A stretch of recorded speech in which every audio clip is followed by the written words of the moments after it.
Good morning. Good morning. Good morning. Good morning. I am Tamara Johnson-shealey, and I am on the campaign trail this morning. I got my trusty co-host. Hey, Hey, David. Good morning. I'm How doing are okay. you? I'm doing okay. How about you? How's things?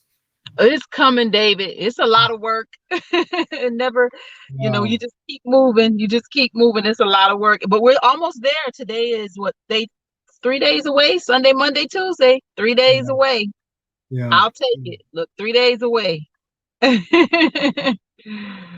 Yes, 3 more days, and we will be at election day. This has totally been a journey. I mean, I think about the fact that I started running October, David, of last year, yeah, October.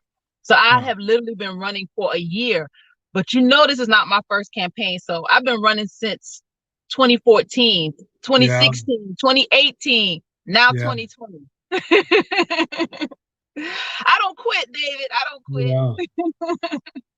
Sure don't. Sure don't. Mhm. Mm. So how are you?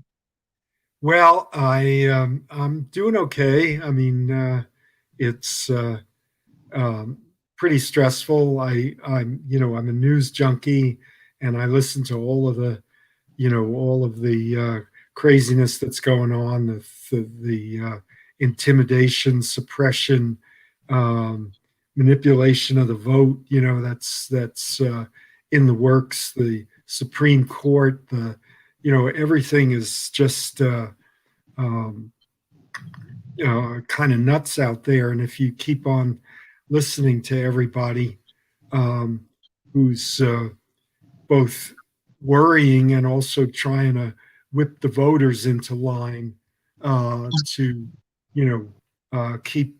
Some ways it seems like to keep the Democratic Party establishment in control of the situation. Um, Mm-hmm.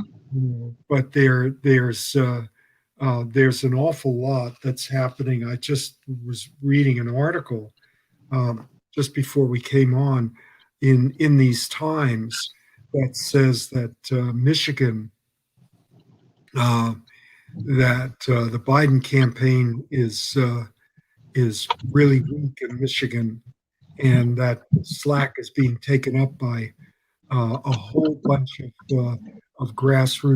left grassroots organizations in Michigan, um, uh, being led by or under umbrella groups that include Rashida Tlaib, the progressive um, is Islamic American uh, Congresswoman. And so this was saying that if Michigan wins, that if the Democrats win in Michigan, it's going to be a result of these grassroots groups. And the other thing is that Tlaib has been arguing that the election is just one part of a much larger picture of establishing a powerful progressive uh, movement in the country that is going to be the force behind making the structural changes that we need to make. It's not going to be the Democratic Party, um, and or at least not the way that not the Democratic Party of Biden, you know, and possibly not even the Democratic Party of Sanders. This is um, and that's another thing that I've been really been uh, uh, learning about over the last 3 months or so is that there are a lot of grassroots organizations that are out, um, and a lot of them are doing work among working class whites who are um, uh, in areas where the the most of the progressive left just does not, most of the white progressive left doesn't touch, doesn't contact, doesn't have any communication with. But these folks are out there and they're working, um, and I don't know how much they are addressing the issues of social equality, repudiation, privilege directly, which is seems to me to be kind of essential. But they're out there, and that is going to be, I think, the real transformative experience. So, Mm-hmm. Yeah, yeah. You know what I'm finding, David, that when I go out and ask people like, have you voted? Because that's like the first thing I say. Have you voted yet? Have you voted yet?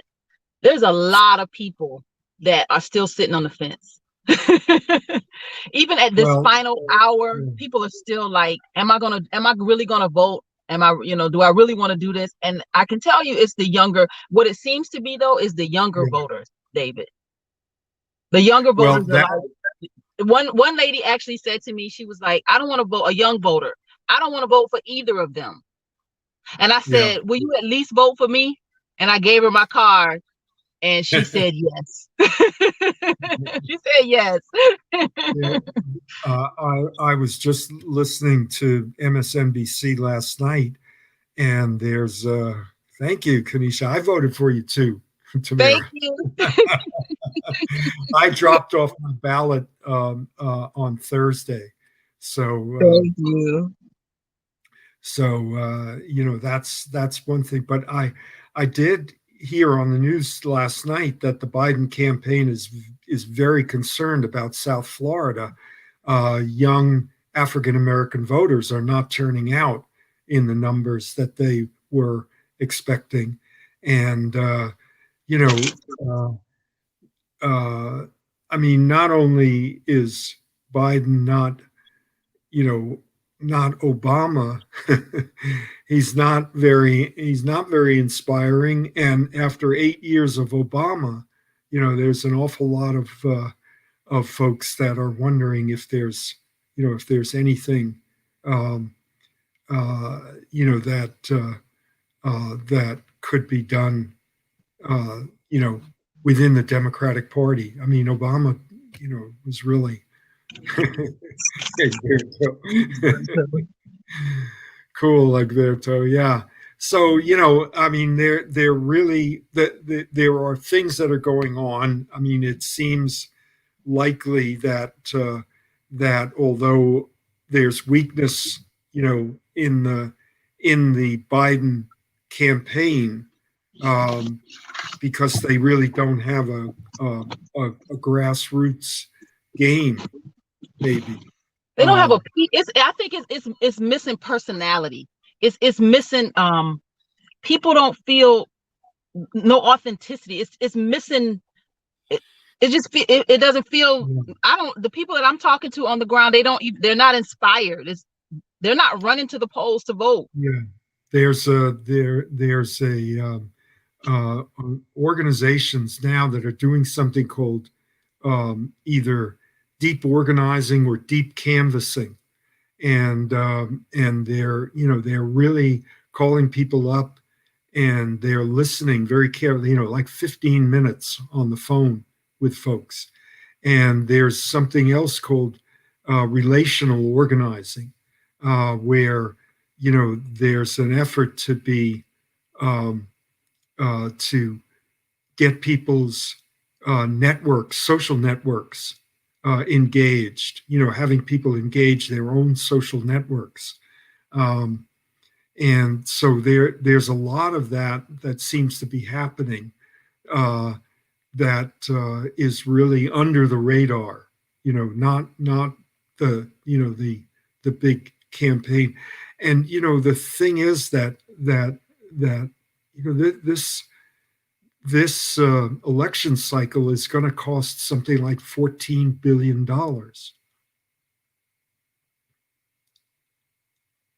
You're mute. You're muted. Oh, there you. I'm gonna pull over. I'm gonna pull over. I'm gonna pull over because I want to show y'all something. Interesting. Interesting. I'm gonna stick my damn sign right here too. Hold on. This the kind of stuff right here that hold on, y'all. Uh-huh. Watch this. My signs have been missing, y'all, in my area where I live, and somebody is doing it, and I believe I found them. Y'all know me. This might get a little interesting. I've stopped. I've pulled over. Y'all hold on. We going out. We going out here. I'm gonna turn this camera around. How do I turn it around? Camera. Oh wait. Can I turn it around? If not, that's okay. I'm gonna turn around. David, can you hear me? I can hear you, yeah, but I can't tell you what to do about the camera. Hold on. What are I'll you turn. showing? No, I'm gonna get out the car Uh-huh.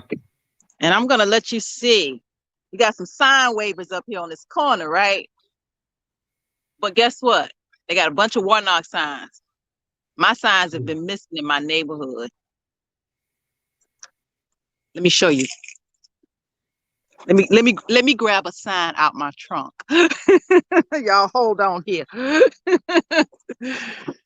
Let's see. I don't know how to turn this camera around. I want to turn the camera around. Hold on, let me see if I can turn it around because I want you to be able to camera front facing, facing back.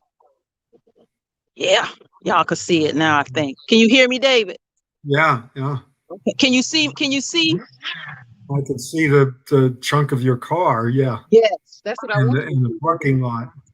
It's a David, beautiful that's what I day. want you to see. Stay with me. Stay with me.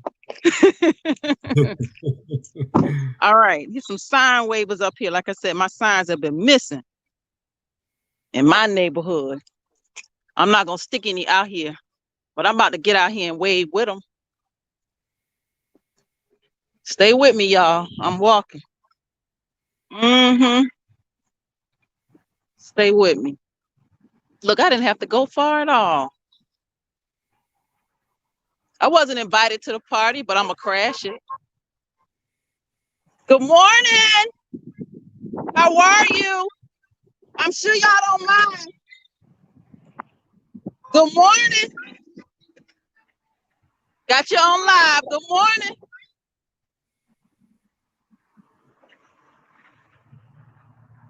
Sign wavers, y'all.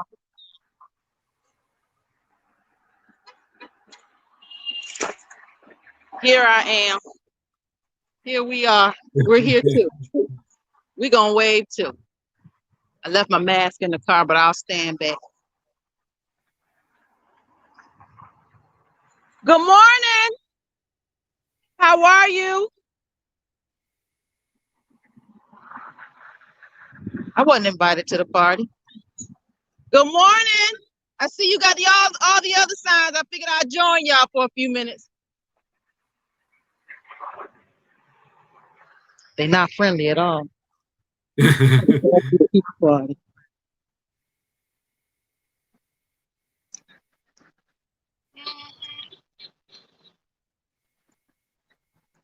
Y'all can see across the street. I'm gonna walk over there too as soon as the light change.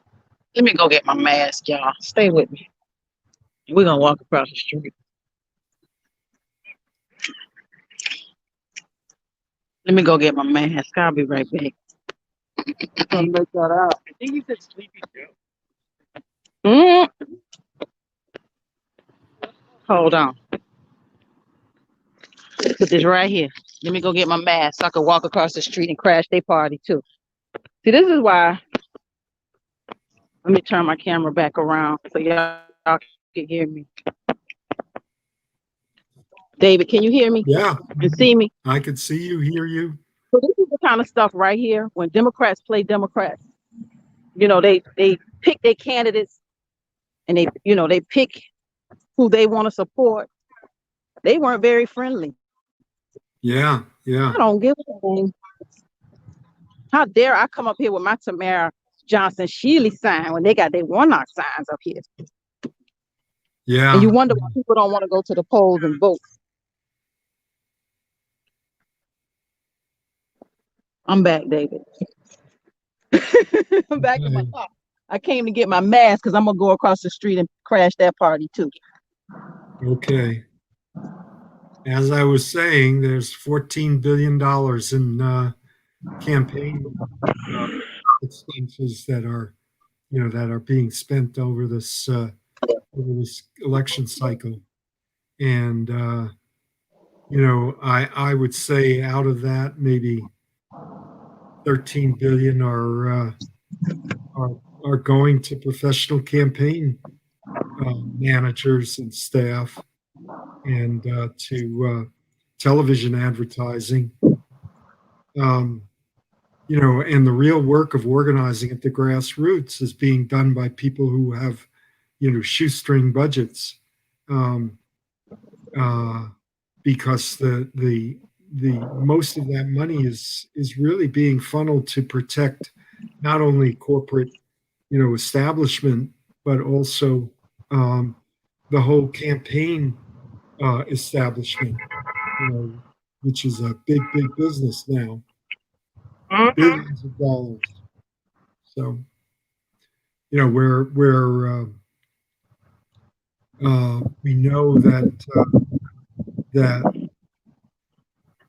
uh,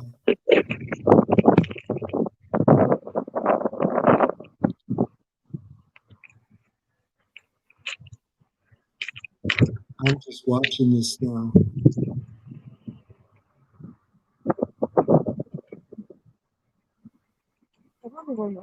Yep, to the car to get my mask.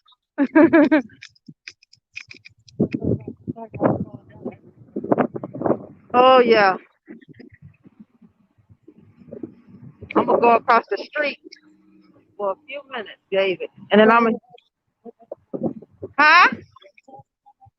Red, white, and blue.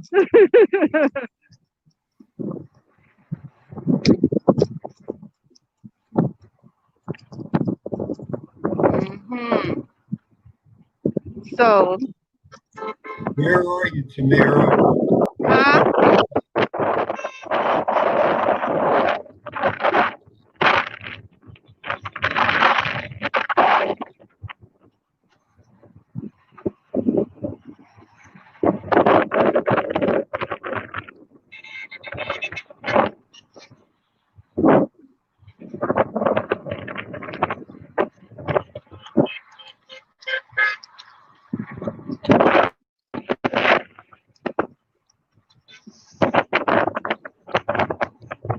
Tamara, if you're speaking, no, it's not coming across. It's just noise. I'm not saying anything, David. I'm just waving. I'm letting you talk. Oh, You can talk. I'm gonna wave. is that wind? Yeah, that's wind. It's wind. So you can talk, and I'm gonna wave. I'll mute my phone. Well, that's one of the things that I think we really need to be aware of, is just how much of this is how much this corporate money is and billionaire money is going into this election, um, and most of it is not really reaching the people that we need to engage. Um, it's television advertising, and it's um,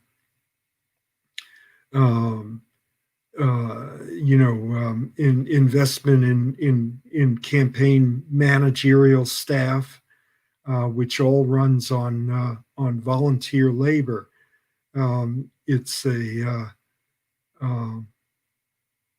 a system that just has not really been able to um, give working people a voice.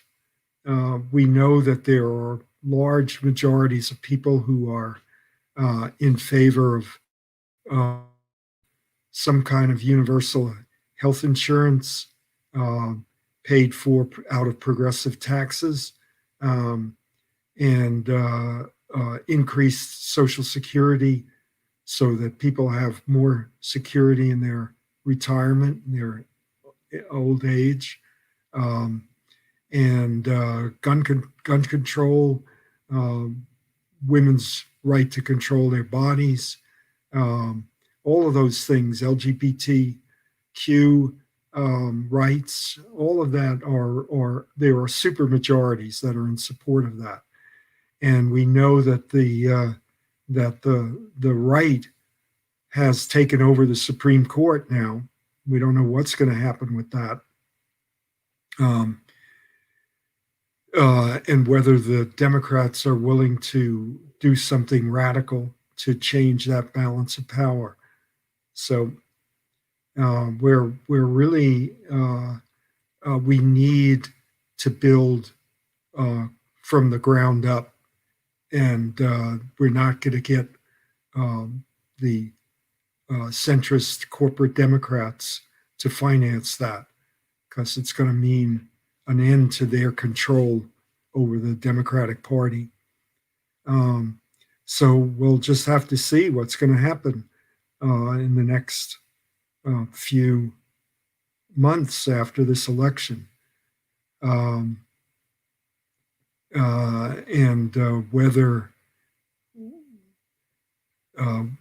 well, whether or not there's going to be some attempt by the Trump people to disrupt the election. And that, I think, is one of the issues that I am pretty skeptical about. Yeah, that's a good question. Kanisha Jones asked, does American?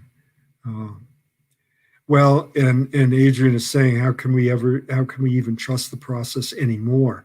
Well, we can trust the process to do what the process has been doing all along, which is, keeping people under control. So in that sense, it's a very trustworthy system, and process that's in place. So there's Tamara waving her sign. I don't even know where she is exactly, if she's still up in her neck of the woods. Where are you, Tamara?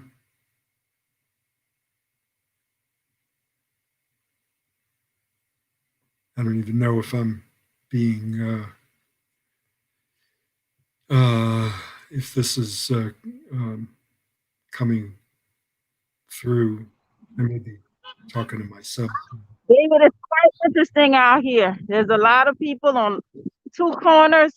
This is the corner of Peachtree Parkway, and this is Peachtree Industrial. So this is right here in Peachtree Corners. I'm gonna turn my camera back around. Wait, hold on. I'll turn it back around so you guys can see me.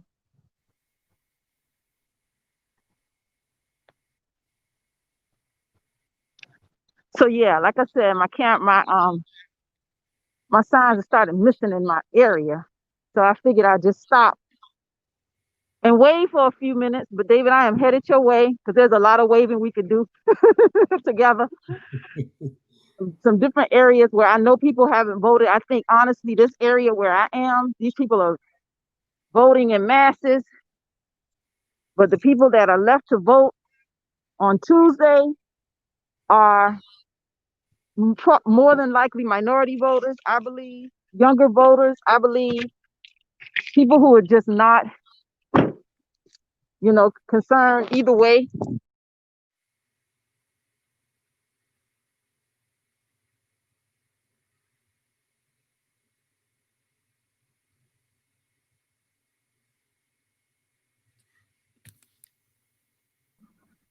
I think I dropped. Can you hear me? Yeah. Yeah. Let me put it back. Yeah. All right. Well, yeah, my signs have been missing, and I didn't like that at all. Yeah. So I figured I'd stop and wave in my own area. Yeah, so your area is really, I think, one of the places that there's going to be high turnout. Uh, Yeah, of this shift in white suburban women to the Democrats. But whether the um, black Democratic establishment is going to actually bring out working class black voters who are, you know, low participation voters or first time voters is going to be something um, to uh, that's still up in the air. I think. Um, yeah, yeah. I think that if like I say, minorities, young people, they're not running to the polls. And those are numbers, good numbers that, if we can get these people, give them a reason to vote. No guilt, no shame, give yeah, them some tangibles. That's why we have such a push now with the ADOS movement, and get people want something in exchange for this vote. You're not going to just go to the polls and just vote just because somebody bled and died. Those reasons just don't work. That it doesn't work for this generation. So we got to give I them think, more. yeah, and the more is a real transfer of wealth. That's I think the really critical element in this equation that has not really been addressed, and that um, that transfer of wealth is going to require solidarity across racial lines. Um, Absolutely. because there's only so much pressure that ADOS can bring to bear um, if uh, if it isn't attached to, or not attached to, but leading a class based movement um, that that's some of the frustration that I have when I'm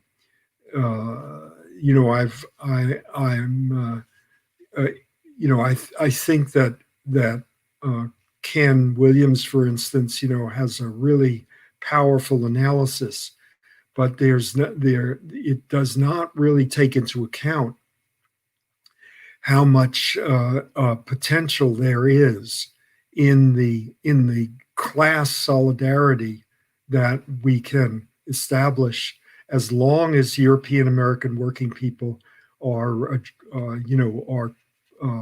willing and able to tie themselves to Black and Latinx working people, to tie their fate, because so far uh, the way that they've been cut out of the game has been to bring them into either passivity or into right wing movements like Trump's, and that's um, uh, if these kind of relational organizing, deep canvassing kinds of things that are going on um, actually begin to build uh, links and interactions and connections, then that's going to be really an unstoppable force.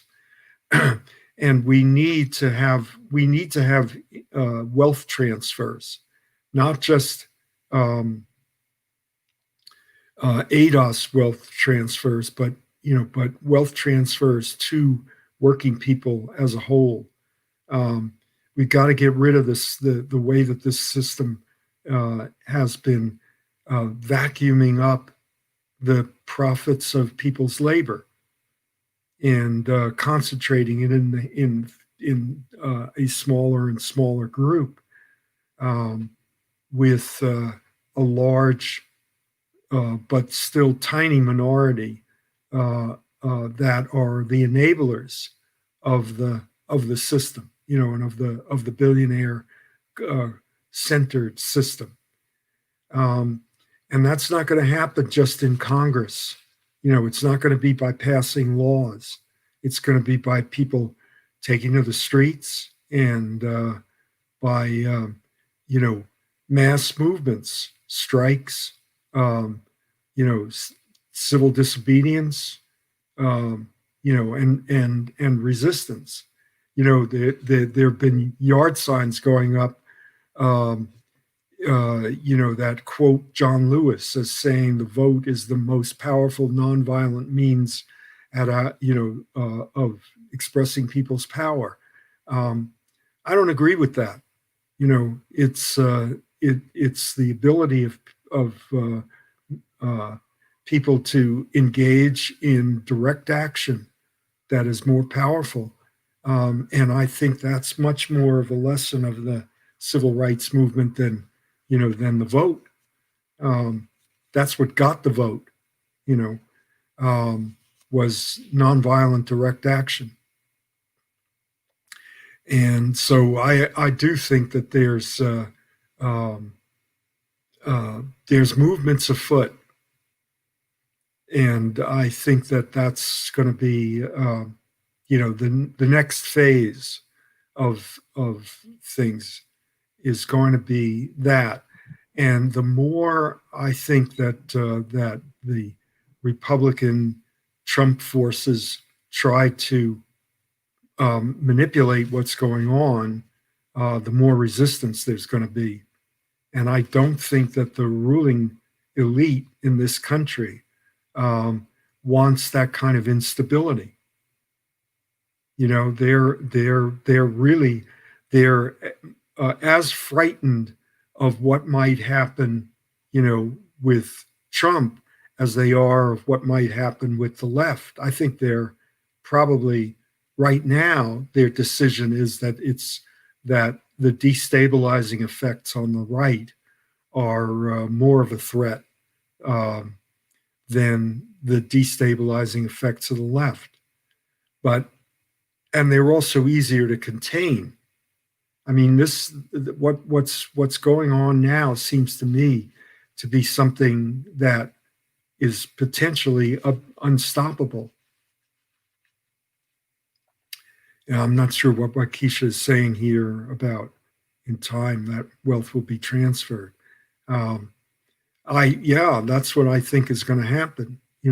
I'm uh, uh, we're in a slow moving crisis that keeps on becoming more and more of um, uh, a danger, and uh, I I I think that there are things that may be happening in the realm of climate crisis that are so urgent at this point that you know we're we really need to um, create a mass civil disobedience, you know, in order to rectify things.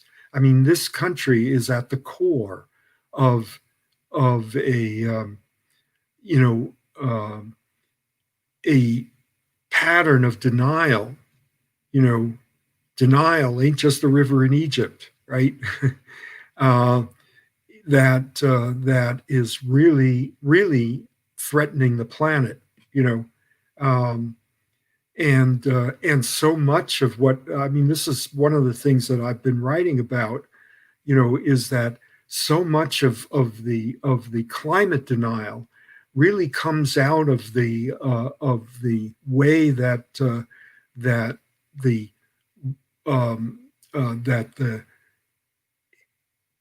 that the history of this country emerged at the end of the Second World War with these white by design suburbs based on GI Bill loan guarantees that created this whole base for, for the Republican Party. And that was based on a car culture, car transportation, on eating up farmland to produce these tract homes by the millions across the country. Um, this whole way of life that George H.W. Bush talked about protecting when he started the first Gulf War, is really the mass base for the fossil fuel industry. These are the folks, and I wonder how much that has actually changed over, even as the white suburbanites have started to shift to the Democratic Party. Um, that is really so.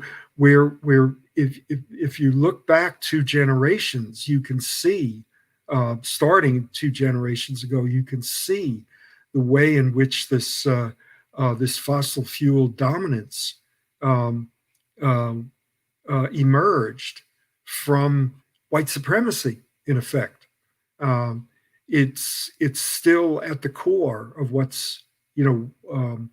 uh, what's driving uh,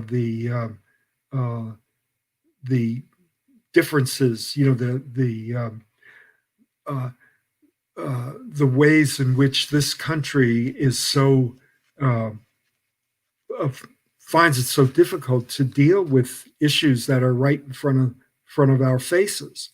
Um, there's no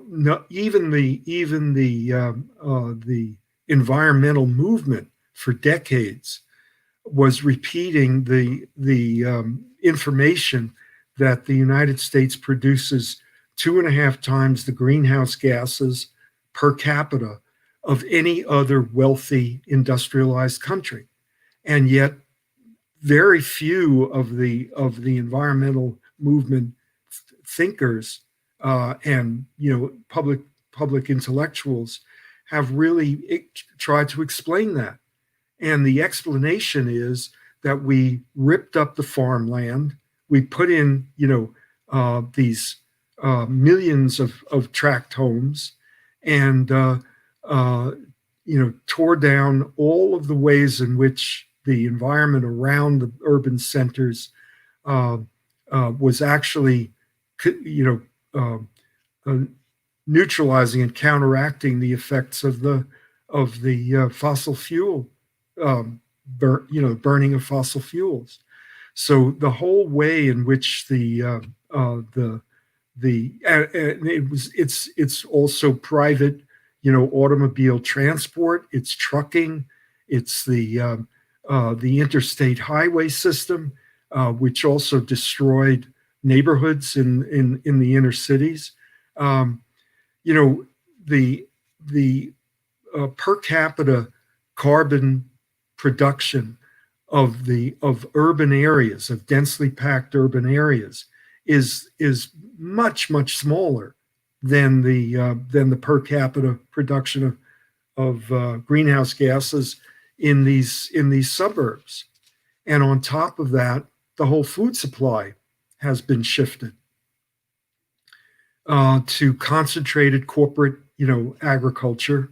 Um, uh, I mean, it's and you can go down, you can talk about that part of it, and as connected as well, because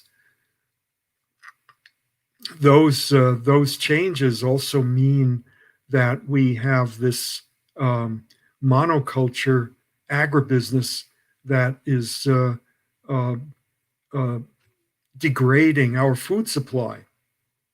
It used to be that there were, and it's still true in most of other industrialized countries, that there are large farm belts around the cities that produce, the fruits and vegetables and grains that people consume, and those farmers, many of them are small farmers, like in France. They're heavily subsidized by the government. You know, what we have in this country is concentrated corporate agriculture, and uh, the culmination of it is that Trump starts a tariff war with China, and then pumps billions of dollars into subsidies for mostly corporate agriculture.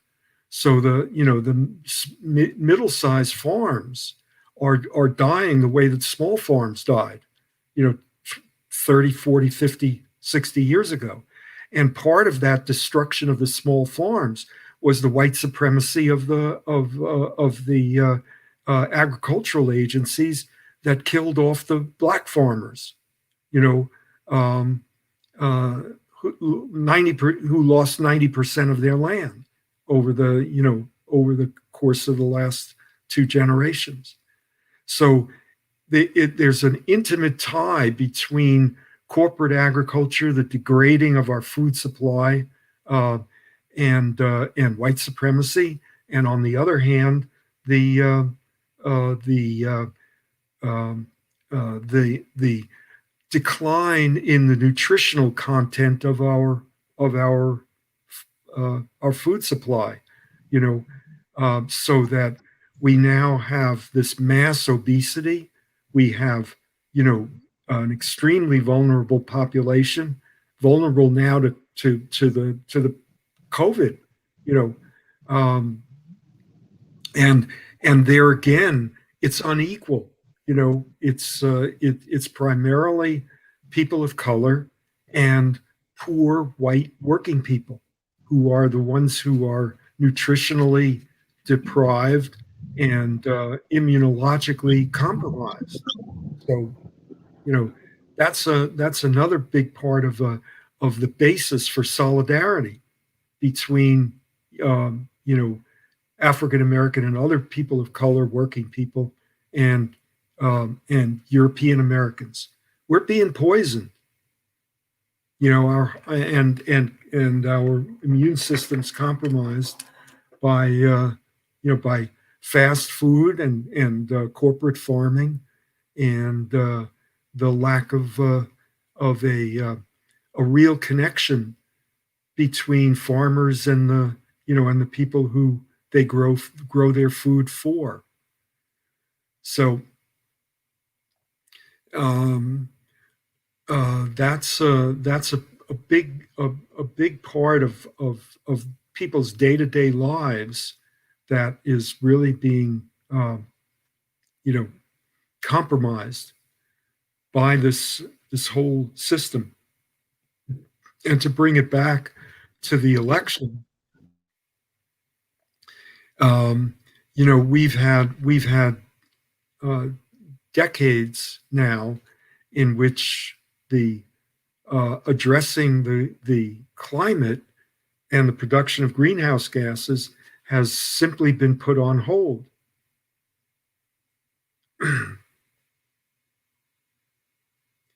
And on top of that, all of the technologies that were developed in the United States for clean, sustainable, renewable energy are being taken off are taking off in China. You know, most of the solar panels that are being produced are coming from China. Um, a lot of the technology that was developed here, the Chinese are the ones who are investing the tens of billions of dollars in producing the new energy sources of the future.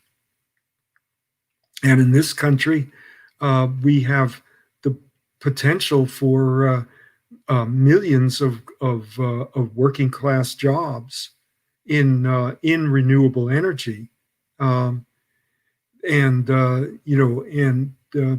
the folks who are voting for Trump are trying to protect 70,000 or less coal mining jobs. You know, I mean, the coal industry is virtually dead at this point.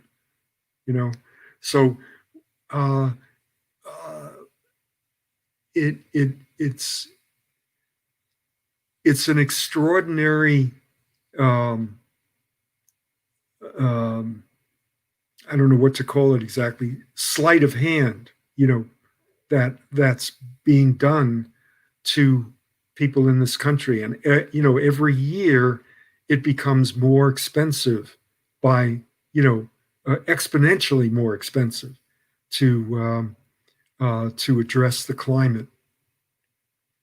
The only thing that's going to change things, um, you know, is that people who are ADOS folks and Latinx folks who are demanding equality have a group of European American progressives who are committed to equality and bringing that message to working class white people as the ADOS folks are, themselves. And we don't have that. And when you say one thing you say is equality, this generation of us, we're not demanding equality. We want equity because we could never have equality unless we have equity. So All right. Well, that's where we are. I'm using the language that I'm used to from the past. So, but yeah, I mean, it's more than just equal opportunity. It's affirmative action. And that's one of the things that connects me to the ADOS movement is that ADOS reparations seems to me to be affirmative action writ large. You know, it's the affirmative action of this generation that we need, not simply to start from now, but to make up for past, you know, past uh, uh, inequality and that racial oppression, and that if European American working people um, are to be brought along, they are going to have to recognize that there's, that is a big part of what is involved in solidarity, you know. But here's the two step. The two step is that in order for them to get there really needs to be a European American progressive movement that is talking to those folks, you know. Um, and so far, that's been really, the missing piece, the missing link. Well, they can't be afraid to talk to us. These European progressives, David. I don't know how progressive they really are. A lot of them, honestly. Well, that's the issue. The issue is that there's a complex mosaic of people that are both within the Democratic Party and to the left of the Democratic Party. And some of those folks are really not progressive at all, um, and are really part of the 9.9% that I like to talk about, and are really there to ensure that things don't, quote, get out of hand. And then there are people, who have been organizing for Bernie Sanders or for the Squad, and they're concentrated in areas where they can't really reach working class whites. So, so that's why these grassroots organizations, as being something that really needs to be uh, thought of, as as but the message to them, the this is where it gets complicated. Those are people that those left progressives, that are the Sanders and the Squad and the people behind them, the Democratic Socialists and folks like that who are activists. They are people that ADOS and folks, in the um, you know um, in that uh, realm, um, um, that those progressives will actually listen to. You know, um, they didn't when SNCC asked them to leave in the 1960s. Um, they didn't get the message that Student Nonviolent Coordinating Committee was trying to bring across to them, which is not just to organize in your own communities, but to organize against white supremacy in your own And to community. organize your own and to organize your own people. And I Yeah, think, and that's even your challenge, David, with yeah. reaching white people. Like you struggle there. Well, yeah, no, I mean, and part of it is because I feel that there is that there's a lot of um, white socialists that are out there that don't get it, you know, and I need to be doing both things, at the same time. I need to be engaging them, and at the same time engaging working class whites. You know, there's some really interesting stuff going on. There's interesting analysis that's happening. There's a guy from the Democratic Socialists of America, um, a prominent leader in their group, who wrote a long article called Bernie Sanders' 5-Year War, and he's done some really interesting analysis, but he doesn't get it. I mean, this is one of the most prominent of the DSA young people, that are out there, um, and he doesn't get it. The connection between why African Americans continue to follow the African American establishment, and vote for Biden, and support Biden, uh, and the failure of the Sanders campaign and people European Americans, white socialists on the left, to fight for against white supremacy. You know, if the white left was fighting white supremacy, it would open up a huge freedom of action for working class African Americans to put forward these demands. But If that, they but if they, so you're saying, if say that again, if the white left would fight white supremacy. Among European Americans, among working class, white European Americans, the African American Democratic establishment would have much less of a case, of an argument to make for why they are the ones to protect the Black community, right? They Okay. would, because they're really based on stick with us, stick within the Democratic Party.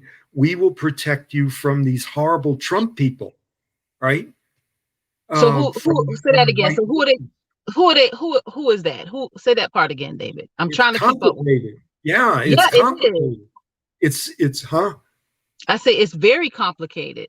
Yeah, yeah, because it involves the fact that all of us are in this together, and that's the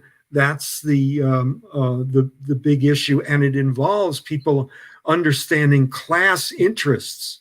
You know, um, that for African Americans to understand, to think in terms of class, there have to be European American working people who are standing next to them and saying, we understand that solidarity means reparations, means affirmative action, means that we have to equalize this 90 years. Black people's unemployment rate for 90 years has been twice the unemployment rate of whites. If Mm. white people can't see that is an injustice, if white working people can't see that they have to fight for equal access to the job market in order for them to have power, in order for white working people to have power, because that's the only basis for solidarity. Um, then what are Black people supposed to do? You gotta protect yourselves. So that's where I'm caught in this impossible place, in this set of circumstances where, as an individual, it's very, very hard for me. It's like I'm getting hit with a fire hose every day. Um, I mean, there are so many things that I read that, you call me woke, I say waking. It's a process. But I read these things from the left, every day, all of the Nation in these times, the more moderate, the Atlantic, Harper's, and the blind spots that are there, the white blind spots that are there. I ain't great at detecting them. I mean, I'm not an African American, but the I haven't grown up, I haven't lived it, I don't live it right now, you know um, but the blind spots are apparent to me. This guy, I read these articles in Jacobin, Democratic Socialists of America's publication, and I'm surprised my forehead is not calloused, because I'm smacking my head, every time, that they just don't seem to put two and two together. Um, and so it's very frustrating, but at the same time, it's the kind of thing that we are really gradually beginning to uh, uh, to make those connections. I mean, you and I are an example of it. There's lots of other conversations that are going on that are pushing, European American leftists into rethinking what's been happening.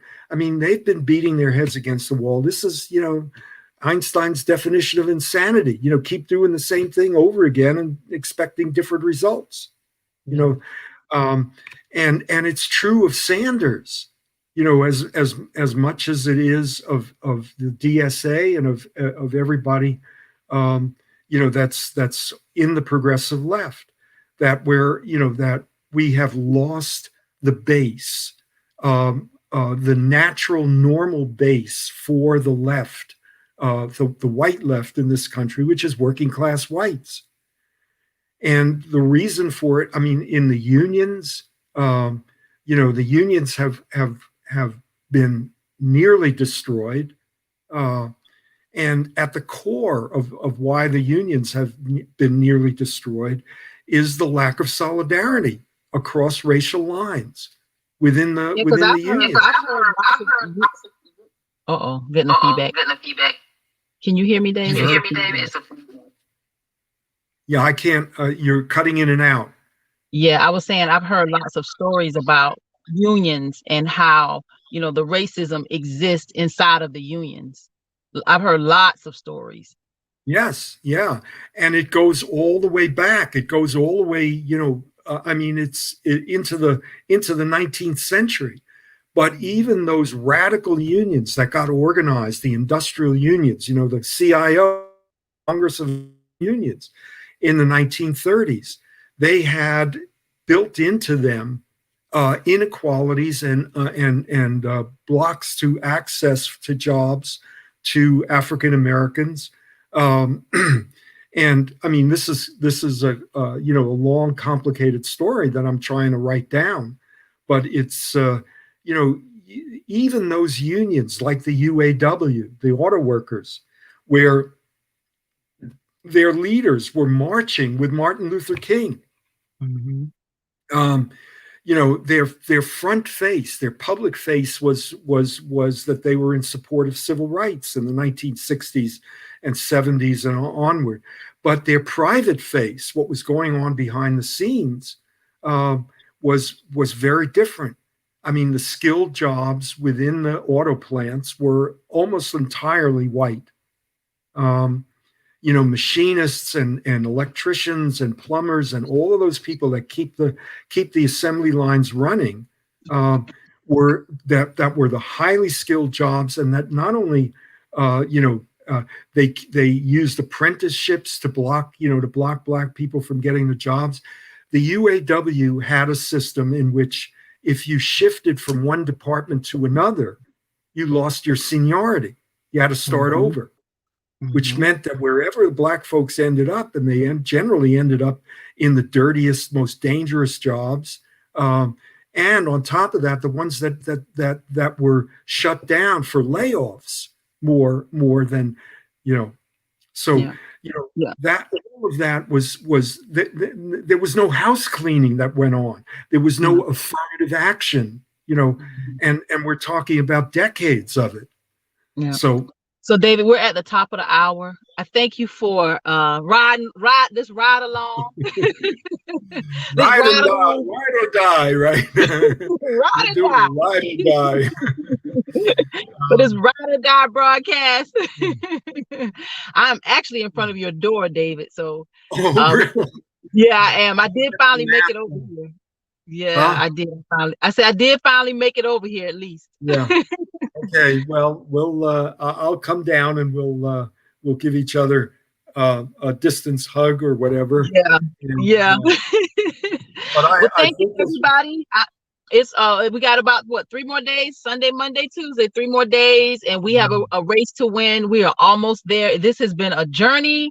I feel really good about it. We have used all of our resources wisely. I have spent time around the state. We have done, a lot of social media. We weren't able to afford traditional media, but we are on the radio in some areas. So we've got some great ads, a lot of foot soldiers, and that's been the biggest blessings. I want to thank all of our volunteers that have been stomping the grounds around the state, making sure that our candidacy is somebody's taking notice and we're heard. So I want to And thank all of those, and we're gonna keep rolling. Join us. I am gonna be live Tuesday night, 7 p.m. to 9 p.m. Mark your calendar, save the date. I'm going to bring on my beauty and barber professionals. I'm going to bring on my ADOS family. I'm going to bring on my broadcast family right here, David and our friends. I'm also going to bring on some of my family. So you guys will get a chance to see all of me in every capacity. So David, Tuesday night, again, everybody, 7 p.m. to 9 p.m. election night, I'll have a live campaign party. So I will and see you. next Saturday, we're going to talk about the next phase of what's going to happen, because it ain't over. I No, mean, it ain't over. It that's ain't what over. Rashida Tlaib is saying to us. It ain't over. Those It ain't people over. stick together, folks. Stick together. We're gonna be doing a lot of work. To really. Uh, I like to use the term. Instead of swing the pendulum left, actually shift the fulcrum of the pendulum, so Mm-hmm. that we never swing, as far right as we have done, all of which is based on race. So, Yep. Yep. And thank you, David. You can find David every day right here. He's not on Facebook a whole lot, if ever, but he's on Acknowledge the Divide right here. And again, I am Tamara Johnson-Shealey, your candidate for the United States Senate. If you know anybody that has not voted, please, please, please tell them to get out, vote, vote, vote, and make sure they look for me. Again, Tamara Johnson-Shealey. Have a great right. week, everybody.